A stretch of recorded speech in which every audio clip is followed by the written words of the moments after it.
Beavis.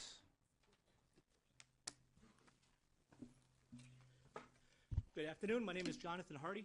I'm a resident of Meriden, Connecticut. Used to be in Minnie Gonzalez's district. Sorry, I had to leave.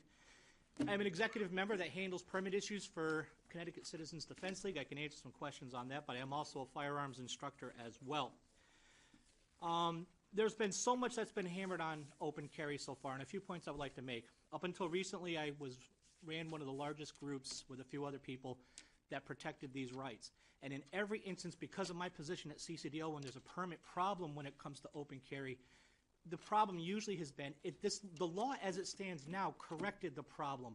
It's not that it's vague. Vague is a term that a lot of people are using when it doesn't say what they want it to say.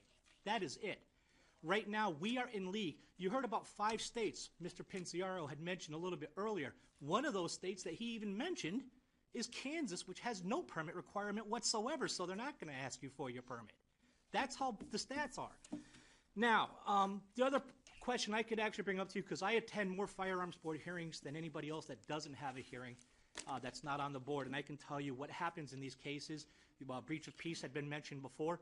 What typically happens, not any case of open carry where charges of breach of peace have been levied have carried through.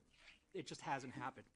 I don't want to spend much more time on that simply because so much has already been made of that, but I would really like to talk about HB 5409. This is something that this committee had passed on consent, and it passed the House in the past, and it stalled in the Senate when it came up last. We need this bill to be passed. There are too many towns that are playing around with people's rights, and it shouldn't dictate your zip code as to whether or not you are allowed to get a permit. If I am a minority living in Hartford, why should I be dragged through the mud to get a pistol permit? But if I live in Simsbury or Avon, it's absolutely not a problem. Hartford is a perfect example because the officer that used to be in charge of it, Tashane Johnson, abused the problems in this bill, in the current law, to expose it and steal money, over $30,000, because he knew it was going to be difficult for people to sit there and fight the claims because there's such a long backlog. This law can clear a lot of the backlog problems for constructive denials, which would save the state a lot of money, which, as I'm walking around this legislature, I'm hearing is probably a pretty good thing right about now. Some of these towns are charging extra fees. That is not statutory. You guys are responsible for setting the fee structure, not the individual police departments for a buddy system because somebody has a company that does fingerprints. That is egregious. You're already talking about a process that costs over $300 when you count training and state fees to get a permit. Why are we going to allow the individual departments to abuse that? By the way, they're doing that ignoring the Board of Firearms Permanent Examiners declaratory ruling 5 years ago that says that they cannot require that, but they're doing it anyways because they know people are going to wait 3 years for a hearing. Interviews are being conducted.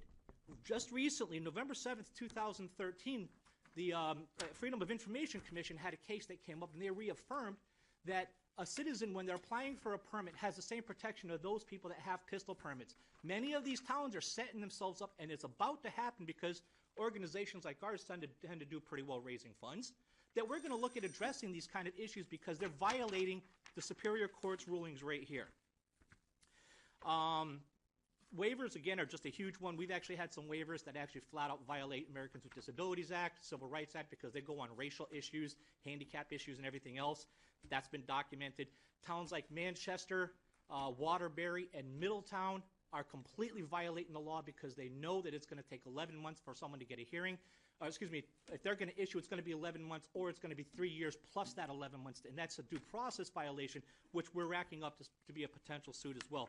Now, I heard the bell, so I will be available for any questions, but the situation here is we have several towns right now that follow the law when it comes to the permit process and issue in 10 days or less.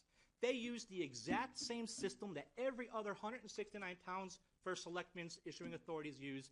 How can some towns do the process properly and some towns cannot? It's absolutely ridiculous if that's the case. And when we pass laws like this, that are both of these, which are solutions looking for a problem, in the case of the open carry incident, we have a case with the laws pertaining to the permit process that can save the town's money, it can save the state money by saying the law is the law, that's it, end of story. Thank you. Sorry, I get a little animated, but it's a No, I appreciate your passion. Be interesting to get the list from you of other towns that are slow in that delivery. Are there questions? Representative Gonzalez. Thank you, Mr. Chair.